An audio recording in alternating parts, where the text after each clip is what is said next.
Good evening, everybody. I'm here to update the system everybody's talking about for this weekend. Just briefly, tomorrow isn't going to be a big deal.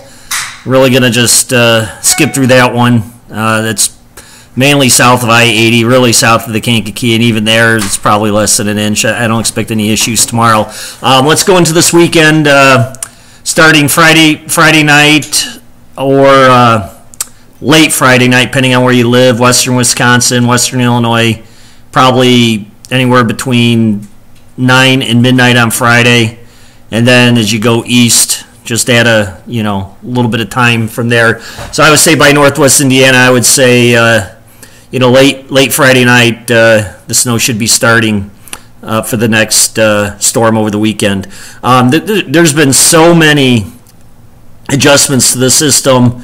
I'm not going to sit there and waffle after every computer model. All I've been saying is this could be a significant storm. It's going to have some high impacts, cold temperatures, high winds, and I mean at the very least, we're looking at 4 to 6 inches of snow at the very least. Some runs have much more.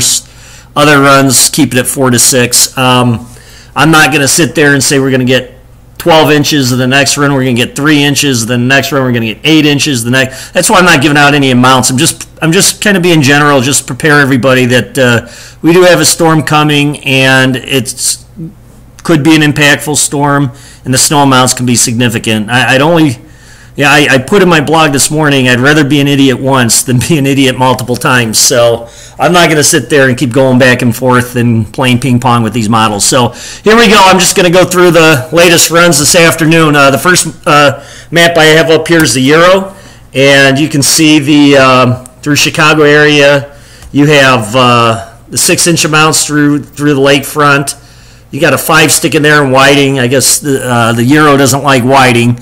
6 inches in Lansing, and then you get into Porter County. You got some 7s and 6s in Portage. That's due to a little bit of lake enhancement. I don't think the global models are catching on to the lake enhancement like they should be, but we'll see. Those lake snows are pretty fickle anyway, so we'll kind of address that in a couple more days. But as far as system snow is concerned, you can see the heaviest band from Indianapolis up to just about the Kankakee River on the Euro. So the run before, around midnight last night, the heavy bands had shifted well south, and it was much weaker. This afternoon it kind of came back. Here's the GFS, for example. 7 inches right where I live. GFS likes me. 5 inches through Whiting, 5, 7 around the lakeshore up by the Kenosha area. And, their heavy snow band is just at the south edge of Jasper, Newton counties through Indianapolis and those areas right up in here. So, again, these aren't the huge totals that the models were showing a couple days ago, but this is still a very strong system which has the potential to disrupt travel. But these are what these two models are showing. Let me go to the Canadian right now. This one is a little stronger and a little further north. You can see higher totals up in Indianapolis area. Indianapolis might be down here. You have, I'm going to say that's probably Anderson, 9.8. Now this model loves Whiting. 10 inches in Whiting, 11 inches where I live, 6 inches the Illinois Lakeshore, and then lower amounts as you get into southern Wisconsin here. Again, maybe this one's still a little overdone, but the Canadian is much more aggressive with snow totals than the European and the American models. So let me go to I just want to show, I don't want to forget about you people in Wisconsin. You have some 4-inch totals in Madison, 5 inches, I don't know where that's at, 7 inches around Kenosha, a little bit of snow on the GFS, but you can see the GFS is more generous for Wisconsin than the Euro. Look at these totals from the Euro for Wisconsin: 2 inches for Madison, 4 or 5 inches in the Milwaukee area, and it tapers up quickly going up into Wisconsin. But again, I'm not going to discount the GFS. I'm not going to discount the Euro. It's just the even 2 to 3 inches in these kind of conditions are going to cause some travel headaches. Trust me on this.